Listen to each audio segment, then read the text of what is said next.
So family, peace and blessings. Back again with another one. I know, listen, I say it every time, and I mean it every single time. We got another one. I ain't gonna call him a special guest. I'm gonna call him a brother. I'm gonna call him family. It's the second time he's been on. We've had this conversation every single opportunity we get a chance to chop it up.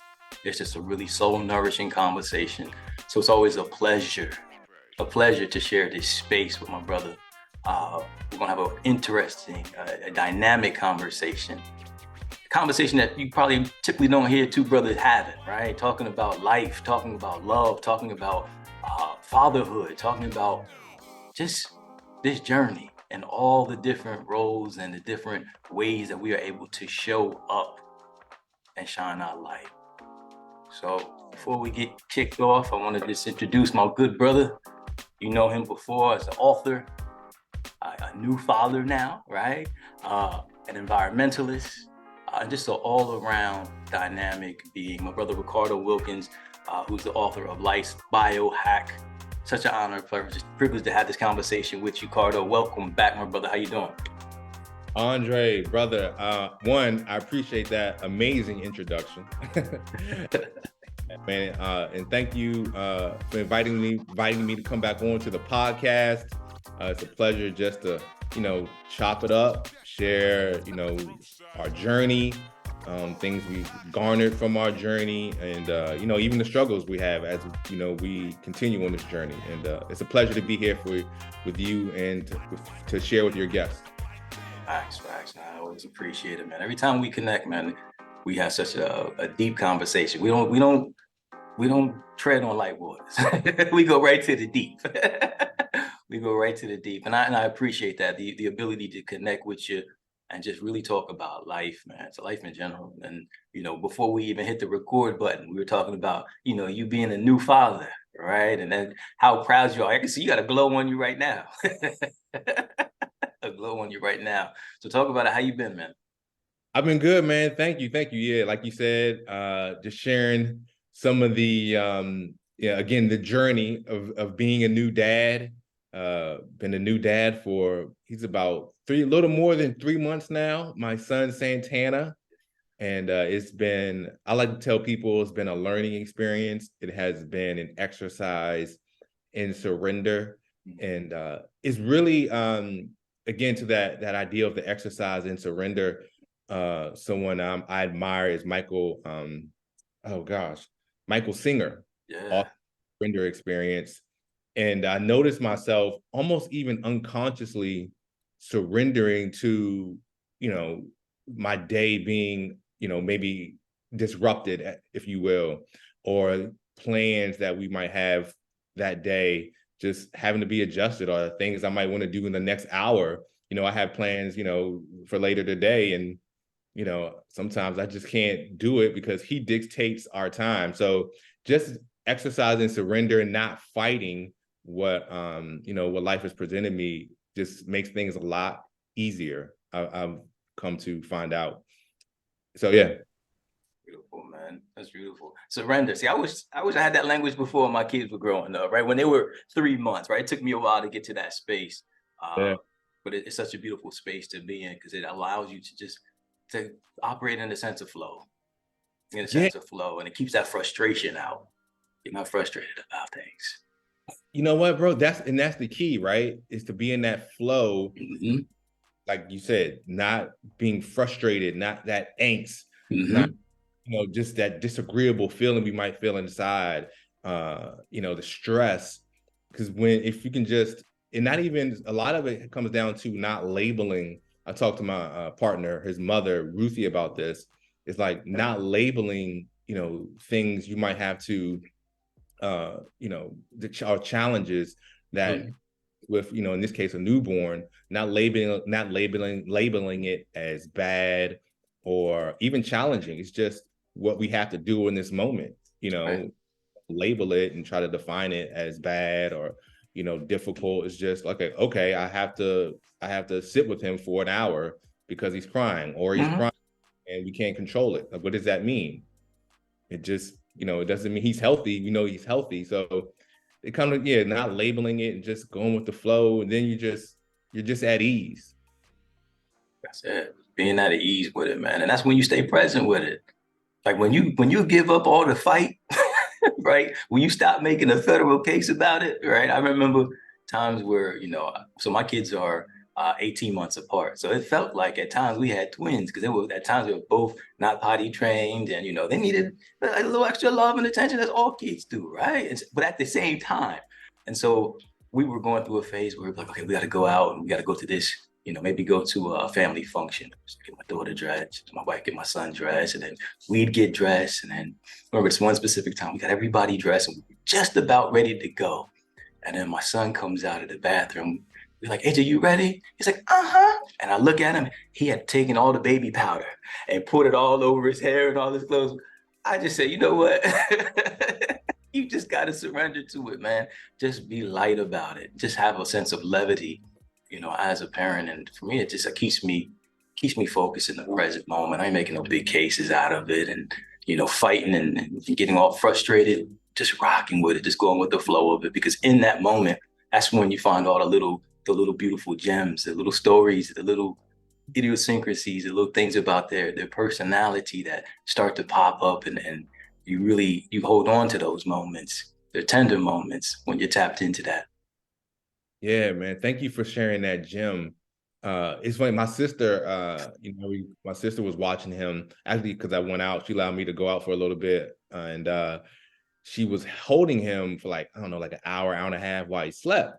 And I was like, I kept, like, are you okay? Is that, I was like concerned that, again, she was maybe not in that space, but she was, maybe frustrated because she couldn't do what she had to do. But, she was very at peace with it. And I was talking to her about it afterwards. And she said, you know what? It just kind of helps you realize, it helps put things in perspective. It just helps you realize that everything's okay. And I was like, that's it.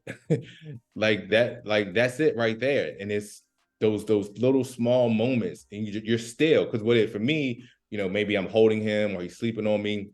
It forces me to be still, right? And I've been trying to, I'm not excellent at it, but not even be on my phone like the whole time. Because then it's that still trying to control things. Well, I can do things on my phone and get things accomplished while he's holding me. And that's fine. But sometimes just like put the phone down and just be really present. Just look out the window, just stare at the trees, look at his face. And that stillness, that peace that comes with that is really, really powerful in my experience, these last 3 months. Beautiful, man. It's powerful just being there, just being present. Yeah. Just being present with that connection that you have with them, right? And those are the moments, man. And I look back, my kids now are actually my son's birthday is coming up, so he's turning 10. My daughter's 11. So looking back about a decade ago and just remembering how special those moments are when they're newborns, right? The smell of them, just the kind of just everything just being so new to all of their senses that are still forming and developing, to just be able to sit and witness that. Because for me, that was a teaching moment for myself, just to remember how the awe of everything around you, things that we take for granted. And I saw my kids, I was like, oh wow, every moment was a moment of just like, oh wow, the beauty of life, man. The beauty of life. They see it in everything. That's, man, I'm so glad you just shared that, because something I'm learning things from him, something I'm working on not doing with him is projecting again that need, or that the thought that we need to be doing something, right? That we just can't be still. We have to be active. We have to be preoccupied. Something has to have our attention. Because sometimes when he's just sitting down, not doing anything or just staring at the wall, I'm thinking like, oh, he's bored, or he needs to be doing something. I need to give him something, or how can I entertain him right now? And like, he's at peace. I'm the one with the problem, in a sense. You know what I mean? Like, he's at peace. So it teaches me, again, just a reminder that you don't have to always be preoccupied. You don't always have to be active. We don't have to always be engaging our mind with something in the external. That there's that peace and that serenity and that stillness and what surrounds us. I shared this in a post a few weeks ago. I remember my partner Ruthie and I, we were in Costa Rica a few years ago, and we were on the coast. It was a real like Caribbean culture, and it was a son, our Airbnb next door. It was a family that lived there, and a couple times the father and the son, who was maybe, I don't know, maybe 8 or 10, I can't remember, they just be sitting on the porch, just staring out, out over the coast, or just out, they just be staring at nothing. They're just sitting, not talking, just sitting there in stillness. And we were kind of like, well, look at them. And it was this curiosity that we were like, what are they doing? It was like, oh, they're just being, right? They're just being. And it was something peculiar and powerful about that at the same time. And I think I've evolved a little bit since then to appreciate if I've had my own moments of being that have been really powerful. But my son, observing my son and him just being, or just taking, I don't know, delight at staring at the wall, you know what I mean? Is really beautiful. And again, a lesson in how I want to live my life, and also trying to ensure I don't still, the world's going to get a grasp of him a little bit, but doing my best to make sure it's as limited as possible. Oh man, just resting and being. I'm gonna try that with my son. Just sit outside and just, we'll go to the park, we'll go to the woods, and I'll sit and meditate by the tree, and he plays out in nature and does his thing. But just to sit there, for me, I remember sitting in the silence with other people. The first meditation retreat me and my wife went to, we went out to California. It was a beautiful time. It was a small, just Thursday through Sunday. And I remember as soon as we pulled up, it was like, okay, we can't talk no more. Which for me, look, I kind of like to be quiet anyway. So that that felt good, right? So we pulled up, we couldn't talk anymore. But what was amazing was sitting in that silence, resting and being. It was such a sense of intimacy. By the time Sunday arrived, we felt so close, not just her and I, but to everyone at the retreat. You feel so connected, because it's like no more of those thoughts are, about, I don't know, just the crazy thoughts or whatever it may be, right? Those are gone. You've kind of just dropped in and just are resting and being, and you feel so open and connected to everybody. And so when you're saying about, the father and son sitting on the porch, how beautiful of a exchange that is. Just a level of intimacy, a level of intimacy that they're sharing in that space. For sure. It's beautiful. I gotta start adopting that. Yeah, man, it is beautiful. I look forward to sharing that when he gets older. Something you shared, this idea of being, reminded me of, I don't know, I don't think I shared this last time last time I was on the podcast. If I did, let me know. But I love to travel. I love the experiences that like come with traveling, being in new environments, and these experiences don't even have to come from travel per se. But I remember about time flies, 2 years ago, we were in Namibia, and we were in an area where, you might do a safari. And at the hotel we were staying at, they had a watering hole, and they had it set up to whereas, you can observe the animals come to the watering hole, essentially in the wild, but from a safe distance. And they would come, maybe we call it happy hour. They would come around like 5 or 6 o'clock to this watering hole. It'd be like zebras and gazelles and all these other animals I can't name. And they would stay there till like late at night. And they told us like really late at night, giraffes would come to feed from the watering hole. So we were like, oh, we got to see the giraffes come. So every night we were there, maybe 3 nights, we would just go outside at this watering hole and then just observe the animals. And Dre, let me tell you, man, it was like one of the most, I mean, I'm sure like one of the most powerful experiences I've ever had in my life. The connectedness I had to just nature, to the idea of just being and watching these animals just be animals, and they go through their tuggle for who's going to lick the rock with salt on it, or jump because they hear a sound and they might think it's a predator. And just I remember saying to Ruthie at one point, I feel like I can just sit here ever. Like I don't want to go. But it was like this joy, this content that didn't come from, anything superficial. It just came from just pure stillness, pure being, and just in that connection to nature.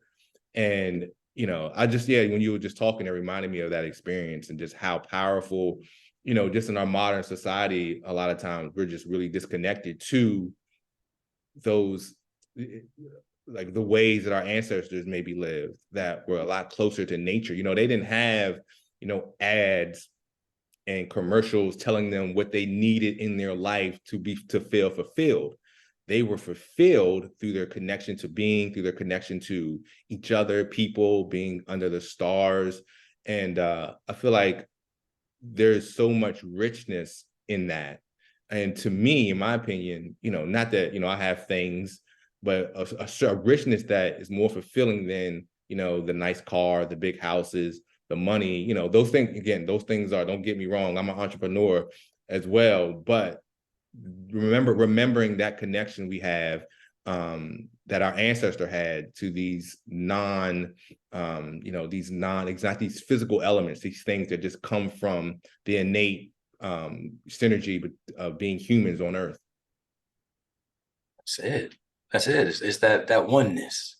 Yeah. That oneness, right? There's no, I think similar to what I was saying in the meditation retreat, and you observing, the animals in Namibia, would be like, there's necessarily no separation. You see the divine in everything, you witness it in yourself and your partner when you're, out in nature. It's the removal of a sense of separation from it. And it's all it is the qualities of who we truly are as individual beings, but on a collective level as well. To be able to witness that in nature is phenomenal. It's phenomenal. It brings us back. I think our ancestors had definitely a better connection to that way of being. Technology is a beautiful thing. I think we have more access to each other than we've ever had before, but not necessarily on a level of truly connecting at the level of the truth of who we are.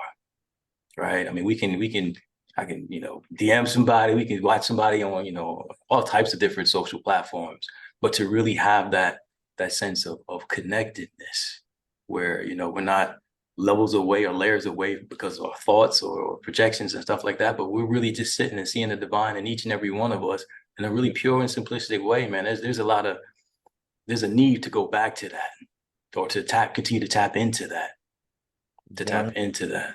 Yeah, 100%, man, 100%. Yeah, it's interesting with the evolution of technology, and we're all so connected. We're the planet and humans are more connected than we ever have been, and now we have AI, so it's really allowed for the sharing of information in a lot of ways. I believe the growth of spiritual movement, people understanding consciousness, the evolution from that standpoint.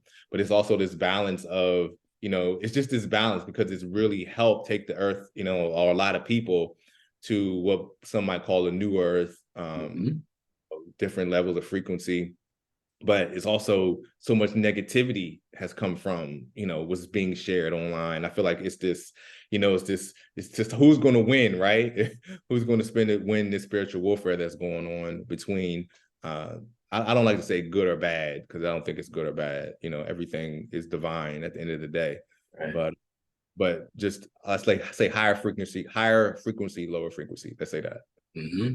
Yeah, I think it's the right use of technology. How we using it? There you go. Conversations like this that are uplifting, that shine light. It's beautiful. AI, I think it's good.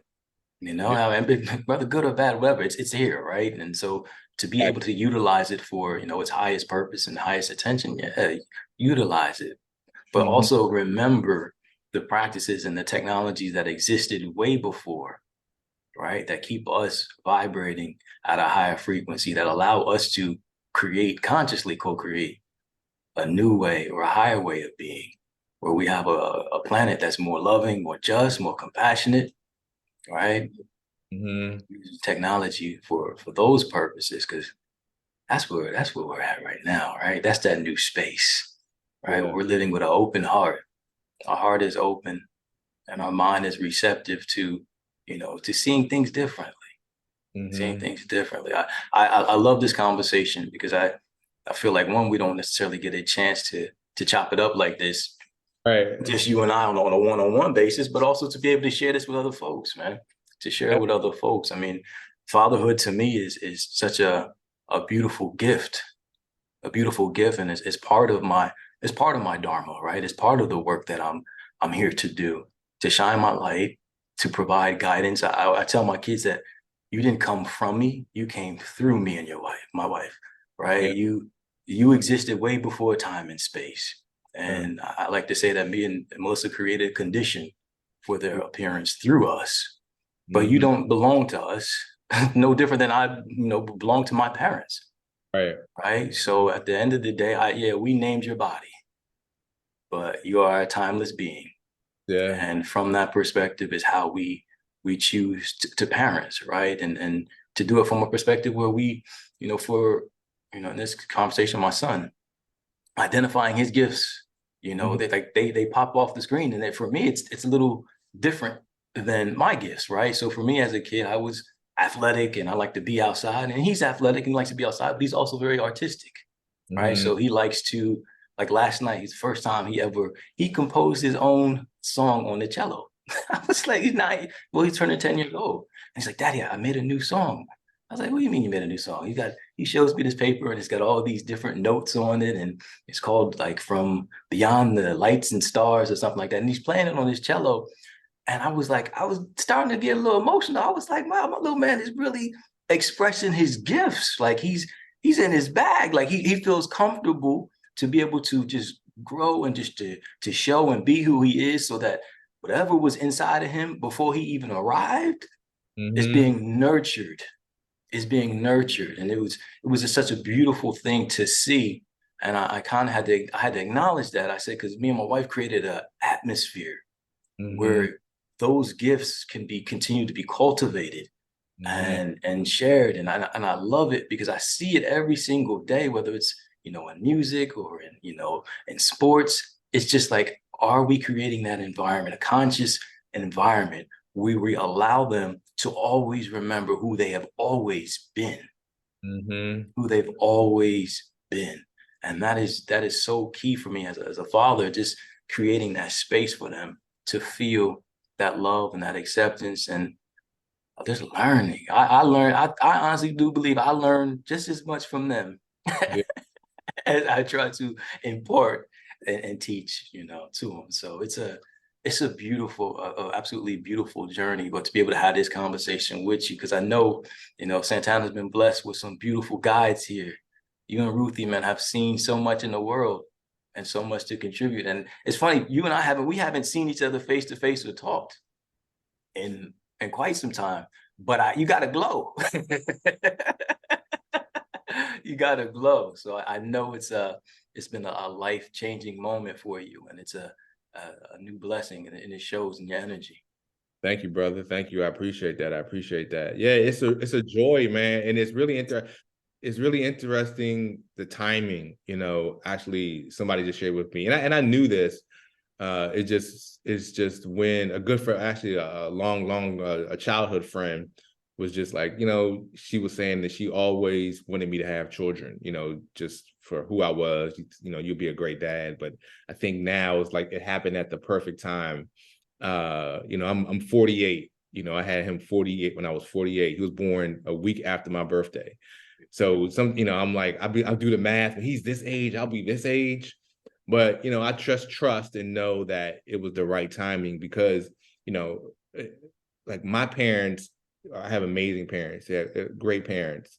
But I've learned so much and I've evolved so much just through again my journey that I just know there's certain things that we just have more understanding, right? So I know things to share with him and maybe things not to share with him, not things to expose him to, again, so he can continue, to your point, remember who he is, why he was here, and create the environment so he always has that remembrance or doesn't it's not too separated from it, so he can live at his fullest expression. Now I even whisper in his ear sometimes, like, you can do anything. You can manifest anything. You can create things from your mind. Just starting that process now. Or I was the other day, I was reading The Science of Getting Rich to him, and he's just like looking at me, and just instilling that, those things so early. And I always have to remind myself and remind, my partner Ruthie, just we also have to be conscious of the conversations we have around him. He's going to be picking up, even now, he's going to have an understanding of, even energetically, of what we are discussing, how we feel, just what we expose him to, just to allow that remembrance around, allow that, that environment so he can nourish his fullest expression as he grows older. So he has to do less work than I did. Let's say that. That's it. That's it. I think we did that work. You do the inner work, so we can create a space where they don't have to go through those same experiences. We're not, unconsciously creating situations where they're causing hurt unintentionally or some type of trauma, Right. but creating an environment that fosters their remembrance and they're holding on to who they've always been, right? Or just allowing that to flow through in this expression of life. Yeah. It's a beautiful thing, man. It's a beautiful thing. Talk about it. I mean, you and your partner, you have 3 months in with a newborn. How has that changed, or how has that impacted y'all's relationship? I know for me and my wife, it was, let me think, when my daughter was born, I was still in graduate school, actually. And it was a beautiful time because she was living in New Jersey. I was here in Pennsylvania in grad school, but to be able to come back together as a unit once I graduated, it was such a beautiful moment, because it felt like it just felt like a moment that I didn't know how important or how deeply I held being a father. Right? Mm-hmm. I didn't know that level of love. And so Yeah. when that appeared in my life again, I was like, oh, this is something extra. Something extra that I didn't know before. But now, to have them together in the same environment when my daughter was first born, it's such a beautiful and life-changing moment. How's that shape your partnership with your wife? How's that feel? That's a great question. Nobody's actually asked me that, and not much I've thought about too much, but uh I it's brought us, just like closer together. We've been together going on 11 years this month. In a few weeks, it'll be 11 years since we've been together. And we've had our, we probably had our, our breaks. We've had, countless, breaks over the years, and we had our struggles and up and downs. And, speaking of journey and growth, I've come to believe and realize that especially on the medicine, intuitively, I've come to understand that a lot of that turmoil, I will have that we went through. And, we had a lot of we traveled all over the place. We had a lot of fun, but there was a lot of turmoil in there, as all relationships. But a lot of it was, I believe, like almost an expelling of ego in a way, an expelling of things, of things that weren't serving us. And I've had, fractured relationships, people that I was really close to, that come about from, my relationship with her, and that was difficult and challenging, but it just created it created the environment that I needed to grow. Let me just say that. And over the last 3 years, we've our relationship has been amazing. We definitely have our moments, and we definitely don't see eye to eye on things from time to time. But we've really created this bond, that almost a spiritual bond in a lot of ways as well. We call each other we're the same soul. It's kind of that's something I believe as well, based on the experiences we had on the medicine. But so it's just further that connection, with him. We as far as like we see eye to eye, we just have a good just synergy with each other. I don't want to make it sound like we have this perfect relationship, or again, we don't have difficulties or disagreements, We definitely have different personalities. I'm much more laid back and go with the flow. She's maybe a little bit more stressed and, worries a little bit more, but we balance each other out. So, but to say it's just, we just really have this trust with each other. And I think just going through so much, we've learned to communicate better with each other. When we do maybe say things we don't, that are out of line to each other, we know that it just doesn't matter. You know what I mean? It's like so much of that is just ego. So just having Santana is just further that connection, further that love. It's been amazing to see her become a mother over these last 3 months and just the connection with him. So yeah, it's definitely brought us together. To know we've nurtured the environment for this soul to come and learn from us as we learn from him. That's dope, man. That's dope. My experience was very similar. I mean, very similar. I think me and Melissa got closer. We dated for about 7 years before we got married. So we were kind of like we just kind of hanging out. We having a good time. We were traveling. We lived at the beach. Yeah. Just had a good time, enjoying life. And then, we got married and we had Nina. And I think throughout all the adventures that we had the 7 previous years, it prepared us to, for that next level of, welcoming a child. And I can tell you, I remember we were in the hospital when she was about to give birth. It was at that moment we realized, oh, we doing this.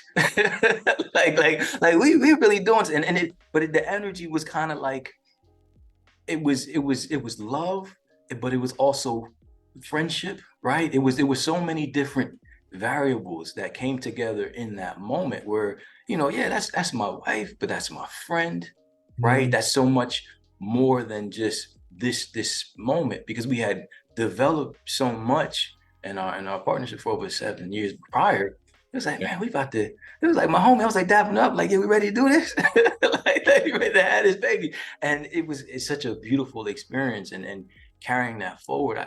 What I realized is the more spiritual work that I do, the more, time meditating, the more plant medicine, the more healing that I do, the more available, the more present, the more receptive I am. And then it enriches that relationship as well, right? I feel like those qualities, of more love and compassion and generosity and just being present, it impacts my relationship with my wife. I could be more vulnerable and not be afraid.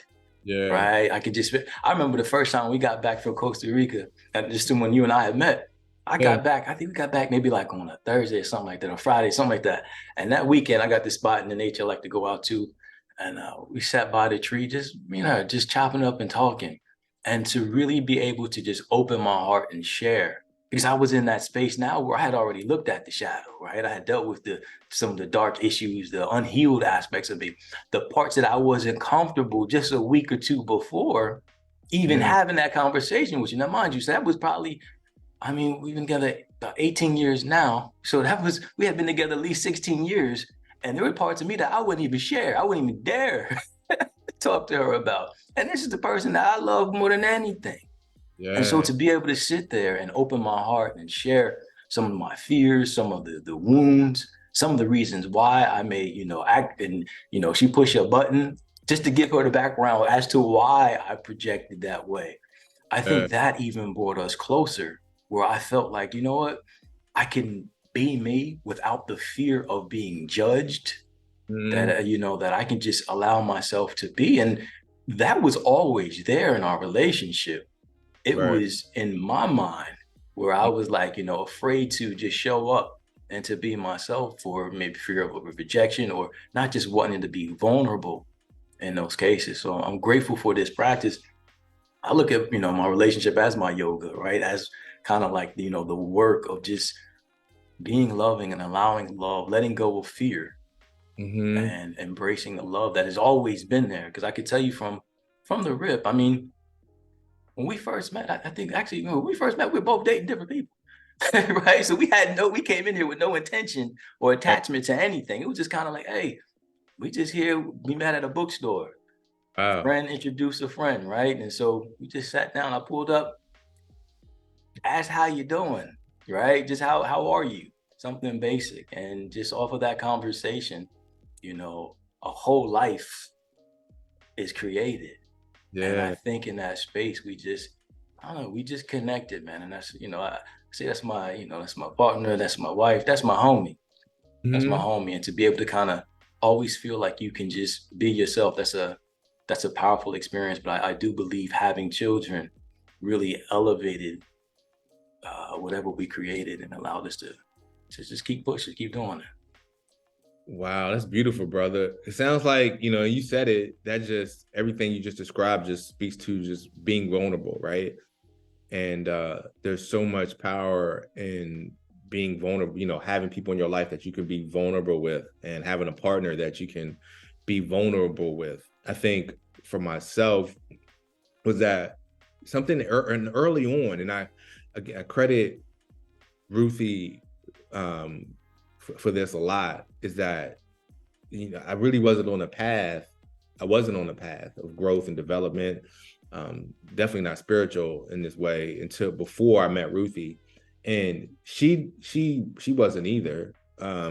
But as I started to learn about these, new ideas, discover more of myself, she allowed the environment of for me to be vulnerable, to not judge me. It wasn't her wheelhouse at the time, but it was an allowance there for me to explore, um that maybe if I met somebody else, that as I was those my curiosity would repeat, and to go on this retreat here or to do this, there was never that judgment that where I might have, if I was someone else, where I would have hesitated or not shared. I felt as comfortable moving forward. So that what you're saying, like, what I hear is that just vulnerability to be who you are with someone and to grow and to learn and again share who you really are as we discover who we really are. That's it. That's it. Being able to go on this journey, right? Learning, because as we go, we do more work, we're remembering parts, and the parts that we're remembering may be different than how we introduced ourselves to our partner, right? It's new to us. It's new to us. It's new to them. It's new to them. I show my wife I have a picture from my headshot a long time ago. I didn't have a beard. I didn't have any locks. I had a Caesar. I didn't even have a mustache. And so my wife was like, "That's the one I married." And we laugh about it, but I say, we always go back to him and say we honor him. We Yeah. honor that iteration because he had the courage to surrender. To your point earlier, I don't know if that iteration of me had to continue to grow and evolve to be here today, to be, to be present with my family and have a vision for them and all of that. So I honor that old version of me, but it's so hilarious to think because she'll look at me now, if I say propose to go to a retreat or we're out in nature and I'll take my shoes and socks off and ground. And we just start laughing because, we remember a time there was no way in the world I was going to take my shoes and socks off. It Yeah. wasn't gonna happen. It wasn't gonna happen. So we honor that and we laugh at it too, just to look at the progress and the growth. It's a beautiful thing. Wow, man. Yeah, change is powerful, right? Change is so powerful. It can feel so scary, right? Because we're so attached to who we identify ourselves as, right? I'm this, I'm that, and just it can feel like dying. It feels Mhm. like dying, just losing piece of habits, things you like doing. To let those things go can just feel so. It can just feel so just like a loss. Like if you do so, you're gonna die. In a very symbolic way, and sometimes almost real way. You feel like it feels unsafe. Mm. But and even now, change is still hard. Learning the new things, letting go of different pieces of myself as I discover, more of what everything is. It's scary, but I think going through so much change, and becoming someone, completely different, to your point, is so powerful. And that's one of the reasons why I love to travel. You know, it helps foster an environment for change in a way, and a lot of times in ways you don't even realize, in ways you don't even realize on a neurological level. So then you're because you're living the change. So then what I found for myself is that change, it's like, oh, change is kind of, this is kind of cool. This is fun. Like, because it's an opening, you know, it's that opening, you become alive in a different way, right? So yeah, it's wonderful. That travel, you're so present. You're so present. I know when I'm traveling, I'm focused. I'm here, right? Because there's so much going on, you know, and I love it. I had a conversation last week, I believe it was with Roger Gabriel. And we're Yeah. talking about, you know, the wisdom of uncertainty, right? And he said, a wise man lives in uncertainty. And I was Mm, like, wow, that's so powerful because you know that everything is that things are working for you good, that there's an intelligence beyond what we can understand. And in mm, that space of uncertainty, that's the infinite possibility. And so yeah, when we're traveling, you tapping into, I just as you were speaking, you could feel it. You could feel the, you know, just being present right where you are. yeah, And as you travel, all those different experiences that you have, it's almost like a meditation, right? Where you're in those environments and then they show up in your life, those lessons, those interactions that you've had with people. You carry those different components of culture and exchange to, you know, create, you know, consciously who you are and your perceptions of how you show up in the world. yeah. Wow, uncertainty. I love that. I love that. Yeah, I think I shared this on your last podcast, or maybe I just shared it with you privately when we have conversations. Was, you know, when I went to, I mentioned Namibia, you know, Mhm. just general, but I remember in Namibia, we were driving across Namibia, and it's very desolate. It's beautiful. If anybody's been to the West Coast, or you know, Arizona or the deserts of California, it's similar terrain. And I remember driving, you know, I was driving, and you know, they drive on to us the opposite side of the road, and you're sitting in the opposite seat, and this majestic terrain. And I remember saying to my partner Ruthie, I feel like I'm on a journey, like a medicine journey right now. Like it was so powerful. And because this is happening on a very, you know, for the analytical scientific people, a very scientifically explainable way, is that when you're traveling, and I think you mentioned it, your senses, because we come into this, you know, routine in our daily lives, in our environment, the same, you know, so we're really just running on automatic in a lot of ways, and our senses are almost, for lack of a better word, dulled, because it knows, you know, it knows what it's going to see, it knows what it's going to experience, it just knows how to think.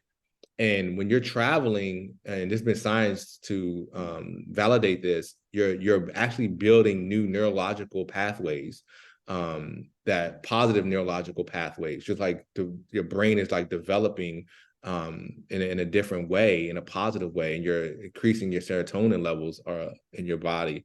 I think serotonin, or maybe it's dopamine.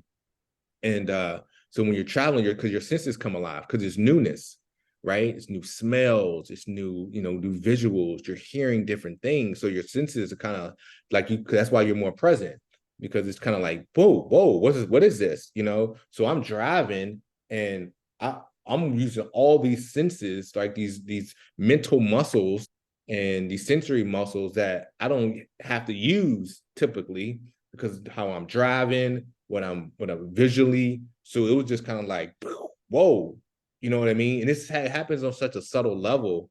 You know, if you're not aware of it, you might not even recognize it. But it's so powerful. I said to Ruthie just the other day when we were in Namibia, we had this 9-hour drive from like literally the middle of nowhere, not the middle of nowhere, from their perspective. But if I show somebody on a map and what it looked like, we came from like this resort where you can see a lot of it's just in a real hard to get to area in Namibia. And we were driving from there to the coast, and maybe a half an hour in, we got a flat tire. Luckily, we were close, we were in eyesight of a small like town. And so we were able to, long story short, we got assistance with them. We were there like 3 hours. We're like in this. I mean, it's just like if people saw it, you know, at one moment I just had like we're in the middle of nowhere, and we had to drive another 8 hours to the coast. And I said to her, that was like the best day, one of the best days of my life. And if you told me that I would get a flat tire, we actually had a flat tire in the spare had a flat too. Oh, So, but it caused us to, because it was so, we needed so many repairs. We were in this, you know, just interacting in this small little town. And we're not even a town. I don't even know, like a village. Even longer. So it was just this, it was just again to so uncertainty, right? Just this uncertainty in the day that we weren't this, you know, these events that transpired that we had no idea were going to transpire. And it was such, I mean, when I think back to it, it's just, it's so beautiful to me. It's so much richness in that moment. And I never thought about it that way. It was like the uncertainty of the day, you know, the unexpected happened that otherwise you said you're gonna get a flat and you're gonna be here, you're gonna be there for 3 hours. I'm gonna be like, I would have been like, what? Oh, we gotta, you know, we gotta, we gotta adjust that. We don't, you know, we don't want it to go down that way. But it was, I'm forever grateful I got that flat because of the uncertainty that it led to in that day. oh, uncertainty.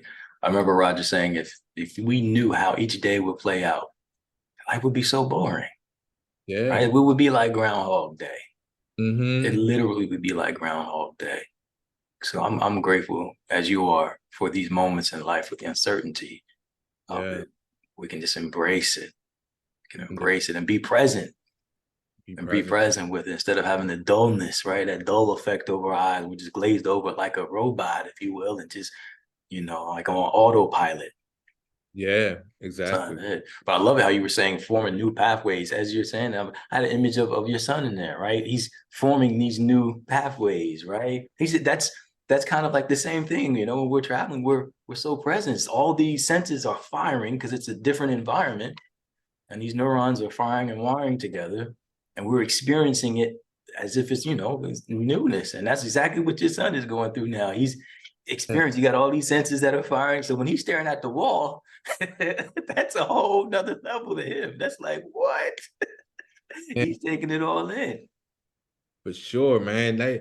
Wow, yeah, I never thought about that. I love that. Like, I love that term. I never thought about it like uncertainty. I never heard uncertainty used in that way. But there's so much richness and there's so much wisdom in that looking at it from that uncertainty. Because again, travel. I remember whenever my partner, we were living as nomads for like 2 months, and a lot of the time we would come back to the DC, Maryland area where I'm from. And whenever we came back, I would just be like, and I shouldn't be using this word, or probably a better term, but I would be like, I hate it here. Like I need to get out. I just want to get back on the road. So whenever we were back in the Maryland area, I was like, I just want to be somewhere else. And I come to realize that it wasn't that I didn't like where I was. I just love the newness or the uncertainty of being somewhere different, right? Like being somewhere completely like just foreign to me, right? Just being in Latin America or Namibia, or even the West Coast of the United States, just being in a different environment. There's a level of uncertainty in your day, even if you know what you're going to do that day, just sensory wise.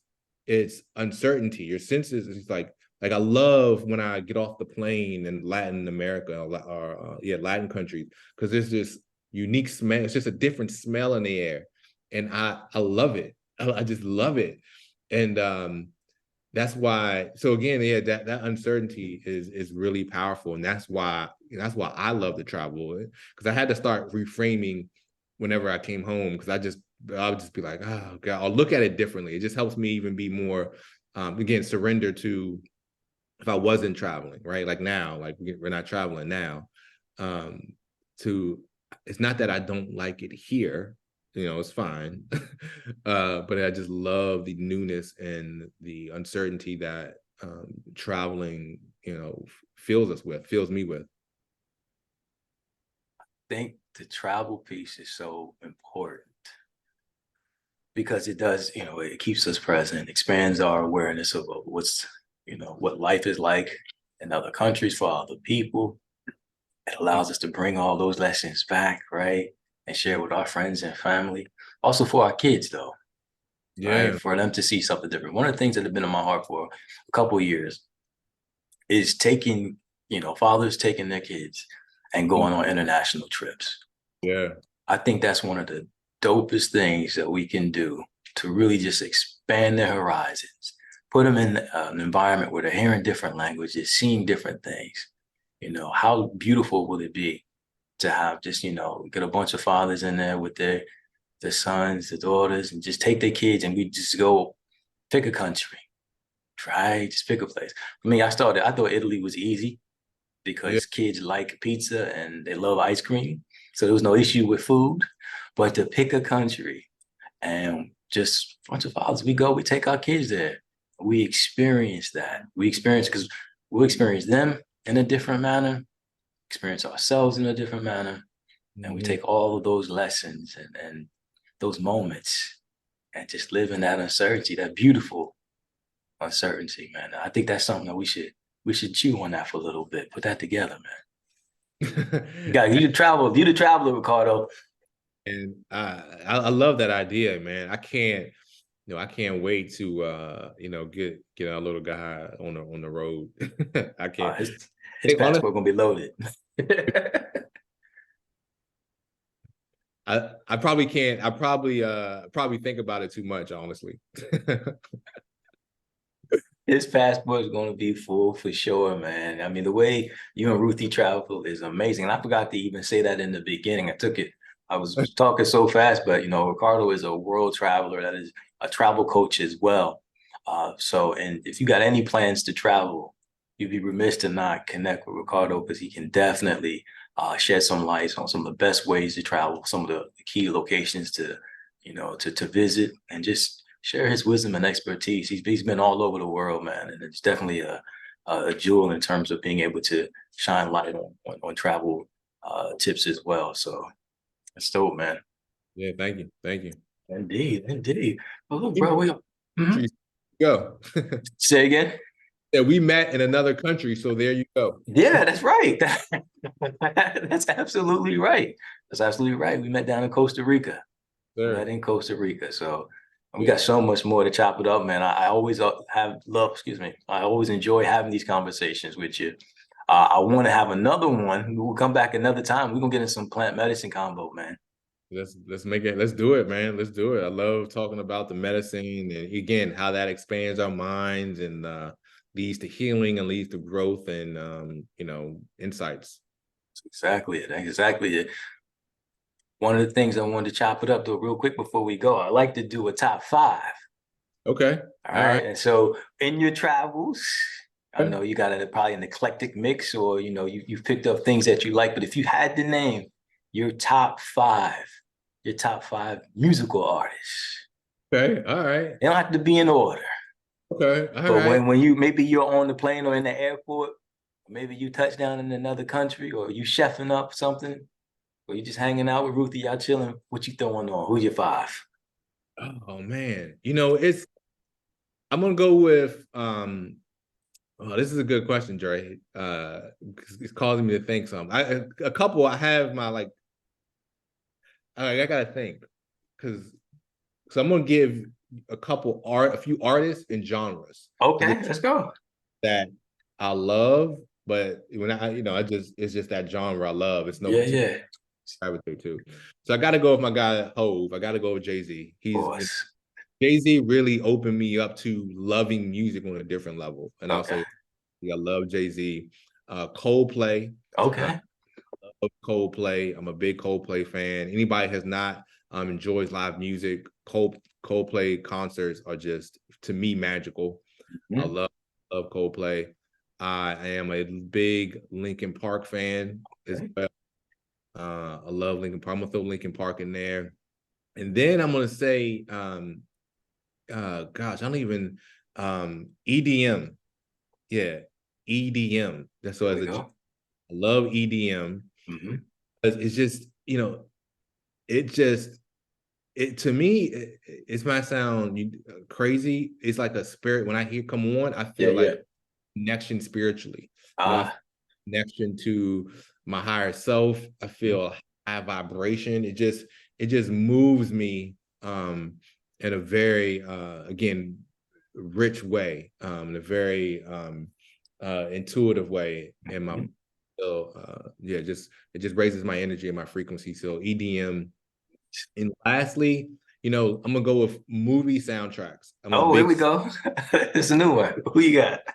yeah, I'm a big movie fan. I'm a big movie fan. So just scores to movies, Mhm. uh, just add a different layer to what you experience in movies. So I love a lot of times just listening to soundtracks or scores Mhm.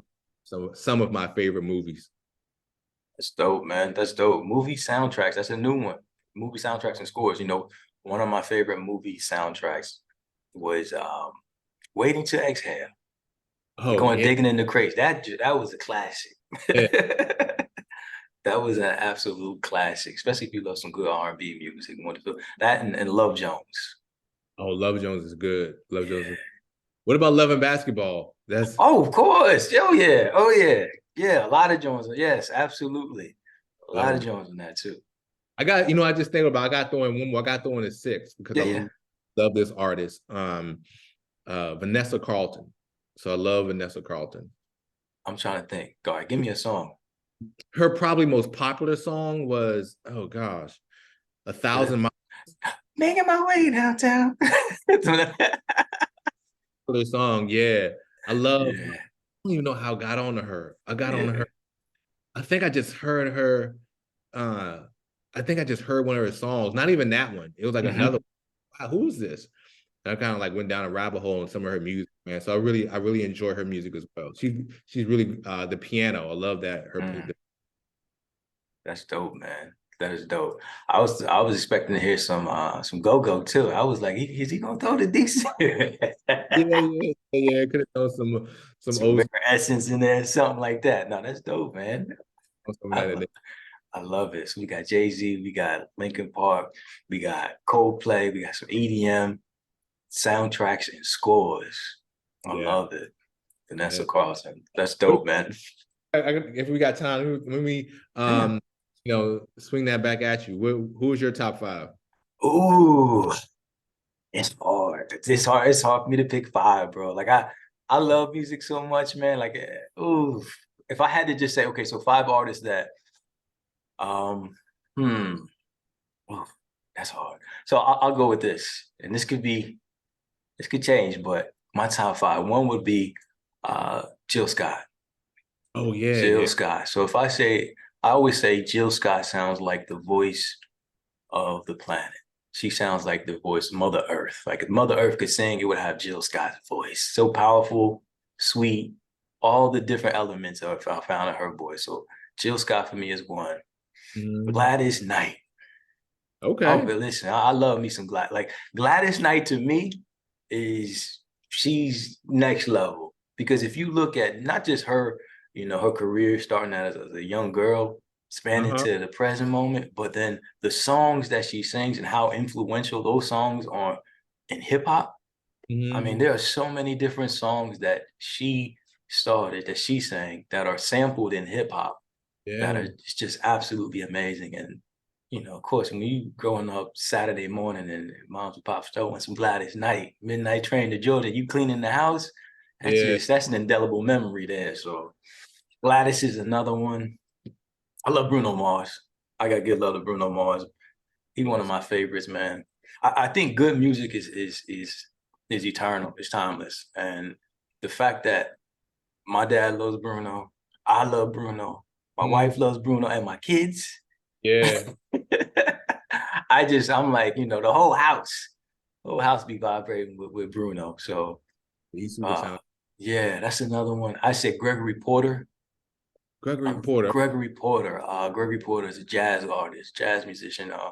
Absolutely, he reminds me of he's like a singer. Like if you like Marvin Winans, if you like, you know, I'm trying to think, just somebody who has a super soulful, just a clear BB one, and just a powerful voice. But I mean, his voice sounds like a saxophone or a clarinet. It's absolutely amazing, and he writes some of this music. He's just a fantastic artist. Okay. So, yeah, so I say Gregory Porter, and another one. I'd probably say, I mean, if I throw some hip hop in there, I'd probably say Hove too. Okay. Yeah, I definitely say Hove. I mean, it's hard for me. It's in there between Jay-Z and Nas, right? Because for me, Illmatic was, you know, growing up, that Yeah. you know all the words to that album, right?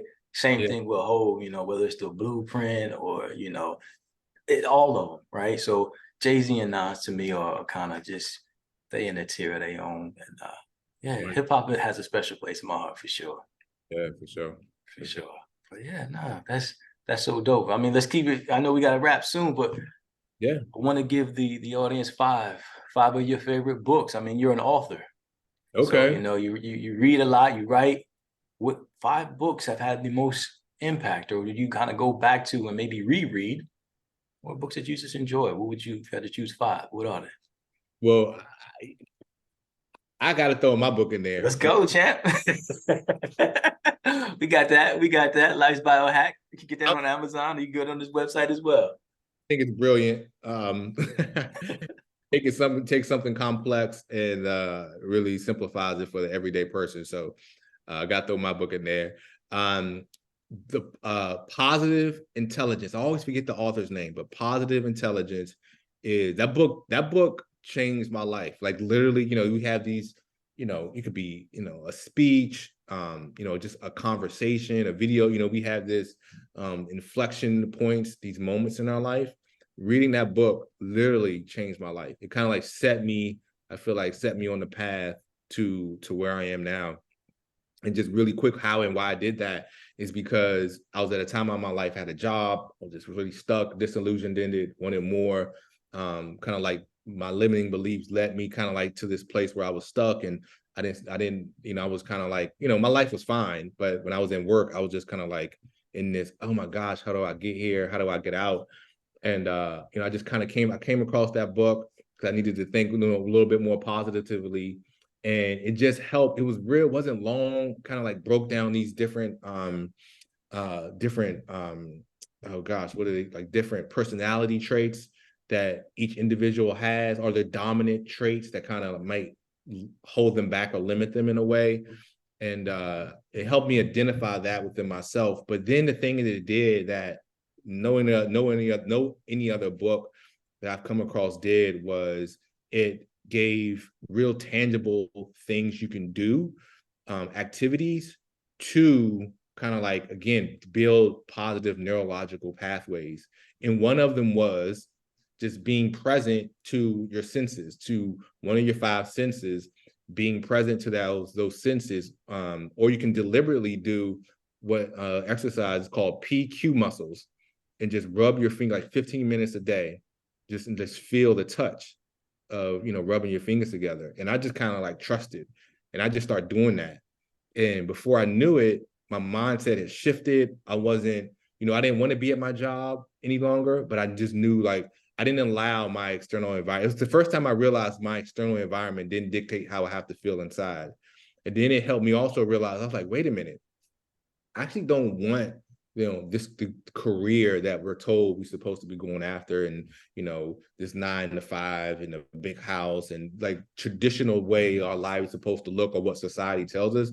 The first time I had this notion that I was like, you know what, I actually don't want that. So I love that book. It changed my life. The book I'm studying now, The Science of Getting Rich, is powerful. I just, you know, like I knew it was, you know, Walter Waddles. I knew it was one of those timeless books that I always hear about. I was like, let me read it. And I read it. To me, it's a spiritual book, book of spirituality. I love it. I'm studying it for the last couple months. Another book from my, you know, I'm biased, but it's my mentor and coach, Mach 2 with Your Hair on Fire. He even says he would change the title differently, but it's kind of like, you know, his inspiration for the book was taking kind of like all those timeless books, where he learned from all those timeless books, and writing it in a way that kind of like almost on a more simple way. The book isn't that long. And what that book taught me how to do was to identify the stories we tell in our head. How we all, you know, if you really think about it, you're just telling it, we're telling ourselves stories, right? Should I talk to this person? We tell ourselves a story before we do it.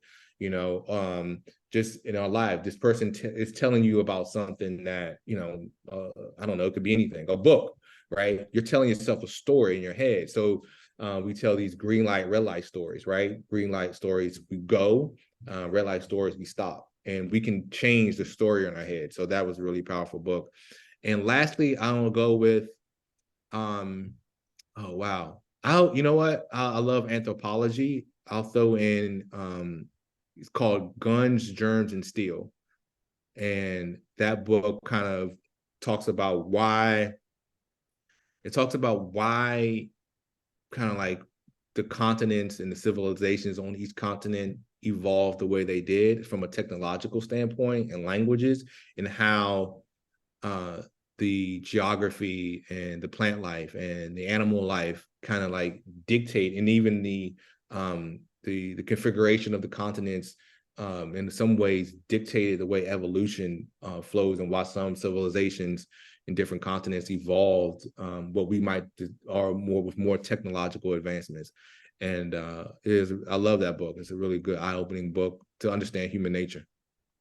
Guns, Germs, and Steel. Yeah. I gotta check that out. I have to check that out. Mach 2 with your hair on fire. I love that. I gotta check that. Science of Getting Rich. That's absolute classic and positive intelligence. Mm. That's one. Now, is that the one that you used in terms of I think you had a deadline for your book? Is that the one that helped you kind of go back, or is that a different book? That was a different book. That was actually Expert Secrets by Russell. Secrets. Yeah, which is a really great book for anybody that's an entrepreneur. I think that's a great book.